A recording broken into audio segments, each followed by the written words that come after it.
श्री स्वामी समर्थ. श्री नृसिंह सरस्वती यांनी गाणगापुरात पादुकांची स्थापना केल्यानंतर आंध्र प्रदेशातील श्रीशैलम क्षेत्राजवळ कर्दळी वनात ते अदृश्य झाले. 300 वर्ष कठोर तपश्चर्या करत असताना मुंग्यांनी त्यांच्यावर वारोळ केले. एके दिवशी एक लाकूड तोड्या त्या वनात लाकूड तोडीत असताना त्याच्या हातून कुऱ्हाड निसटून त्या वारुळावर पडली. कुऱ्हाड वारुळावर पडताच त्यातून रक्ताची धार उडाली. त्याच क्षणात दिव्य तेजपुंजातून या लाकूड तोड्यासमोर एक अजानुबाहू तेजस्वी मूर्ती प्रकटली. ते अक्कलकोटचे स्वामी समर्थ. आपल्या हातून एक महापुरुष जखमी झाल्याचे समजल्यावर त्याला दुःख व भय वाटू लागले. त्यांनी त्या लाकूड तोड्यास अभय व आशीर्वाद देऊन गंगातीरी प्रयाण केले. इसवी सन 1856 साली स्वामी अक्कलकोटमध्ये अवतरले. त्यामुळे अक्कलकोट हे तीर्थक्षेत्र झाले. स्वामींनी श्री क्षेत्र त्र्यंबकेश्वर येथे शेगावच्या श्री गजानन महाराज आणि शिर्डीचे श्री साई महाराज यांना दीक्षा दिली. तत्पश्चात स्वामी पंढरपूर, मोहोळ भ्रमण करीत सोलापुरास आले. त्यानंतर सोलापुरात आले. मंगळवेढे गावात राहून त्यांनी आपल्या लीलेने भक्तांना दुःखमुक्त केले. चोळप्पा यांनी स्वामींची अनन्य भावे भक्ती आणि सेवा केली. भिवू नकोस, मी तुझ्या पाठीशी आहे असे म्हणून स्वामी सतत आपल्या पाठीशी असून आपल्याला मार्ग दाखवित आहेत. स्वामींना महाराष्ट्र, कर्नाटक आणि आंध्र प्रदेशात गाणगापूरचे स्वामी नृसिंह सरस्वती म्हणून ओळखले जाते, तर काही ठिकाणी त्यांना चंचल भारती आणि दिगंबर स्वामी म्हणूनही ओळखले जाते.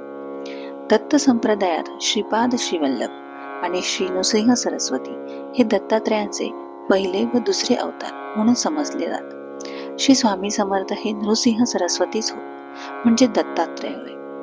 अक्कलकोटचे परब्रह्म श्री स्वामी समर्थ आपल्या भक्तांना अभयदान देताना म्हणत, भिवू नकोस, मी तुझ्या पाठीशी आहे. आजही त्याची प्रचिती भक्तांना येत असते. श्री स्वामी समर्थ अक्कलकोटला प्रथम खंडोबाच्या मंदिरात इसवी सन 1856 मध्ये प्रकट झाले. त्यांनी अनेक चमत्कार केले, जनजागृतीचे कार्य केले. जे माझे अनन्य भावाने असे चिंतन मनन करतील, त्या अनन्य भावाच्या चिंतनाची उपासना सेवा मला सार सर्वस्व समजून अर्पण करतील, त्या नित्य उपासना करणाऱ्या माझ्या प्रिय भक्तांचा मी सर्व प्रकारचा योगक्षेम चालवीन असे त्यांनी आश्वासन भक्तांना दिले. स्वामी समर्थ क्षणात अंतर्धान पावत व अचानक प्रकट होत. स्वामी गिरतान पर्वतावर गुप्त झाले व क्षणात आंबेजोगाई येथे प्रकट झाले. हरिद्वारहून काठेवाडातील जीवी क्षेत्रातील नारायण सरोवराच्या मध्यभागी सहजासन घालून बसलेले दिसले. नंतर पंढरपुरातील भीमा नदीच्या भरपुरातून चालत जाताना भक्तांनी पाहिले. स्वामींनी मंगळवेढे येथे बसप्पाचे दारिद्र्य नष्ट केले, त्याला सापाचे सुवर्ण करून दिले.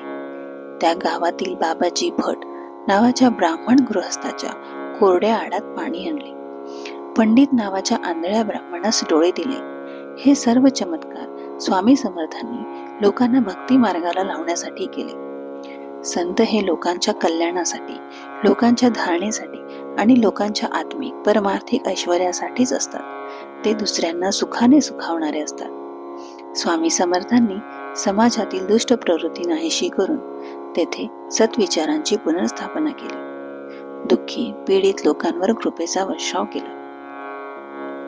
इच्छुक भक्तांना स्मरणात राहील असा अनुभव देऊन प्रेमबंधनांना आपलेसे केले. स्वामी समर्थांना श्रीमंत व गरीब सारखेच माने. त्यांना साधा भोळा भक्तिभाव आवडत असे.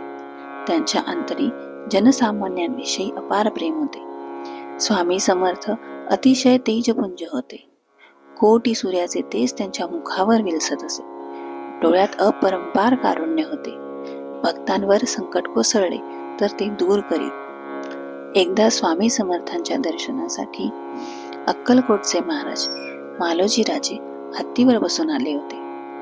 जेव्हा त्यांनी स्वामी समर्थांच्या चरणावर मस्तक ठेवले, तेव्हा त्यांनी मालोजी राजे यांच्या श्रीमुखात दिली व म्हणाले, तुझे मोठेपण तुझ्या घरात, ते येथे कशाला पाहिजे? आम्ही असे राजे पुष्कळ बनवतो. तेव्हापासून मालोजी राजे स्वामी समर्थांच्या दर्शनाला पायीच येत असत. अक्कलकोट संस्थानातील मानकरी सरदार तात्या भोसले यांचे मन संसारातून विटले. तेव्हा ते स्वामी समर्थांच्या चरणी राहून त्यांची भक्ती भावे सेवा करू लागले. एकदा ते स्वामी समर्थांजवळ बसले असता ते तात्या भोसले यांना म्हणाले, तुझ्या नावाची चिठ्ठी आली आहे. तेव्हा तात्या भोसले यांनी स्वामी समर्थांना प्रार्थना केली की मला अजून आपली सेवा करायची आहे. तात्या भोसले यांनी त्या यमदूताला पाहिले. ते घाबरले. आपल्या भक्ताची तळमळ पाहून स्वामी समर्थांनी यमदूताला सांगितले की हा माझा भक्त आहे, याला स्पर्श करू नकोस, त्या पलीकडच्या बैलाला घेऊन जा. त्या बैलाचे प्राण गेले व तो जमिनीवर कोसळला. श्री स्वामी समर्थ हे भक्त काम कल्पद्रुम आहेत, चिंतामणी आहेत. त्यांच्या हृदयात करुणेचा सागर हिलवतो आहे. त्यांना हाका मारा, ते सदैव तुमच्या जवळच आहेत. स्वामी समर्थ आपल्या भक्तांच्या कल्याणाबाबत सदोदित जागरूक राहून त्यांची भयानक संकटातून मुक्तता करतात. अक्कलकोटला मोरोबा कुलकर्णी नावाचे एक स्वामी भक्त होते. त्यांच्या अंगणात श्री स्वामी समर्थ आपल्या सेवकांसह झोपले होते. मोरोबाच्या पत्नीस रात्री पोटदुखीचा त्रास होऊ लागला. हा त्रास तिला असह्य झाला. ती तशीच विहिरीत जीव द्यायला निघाली.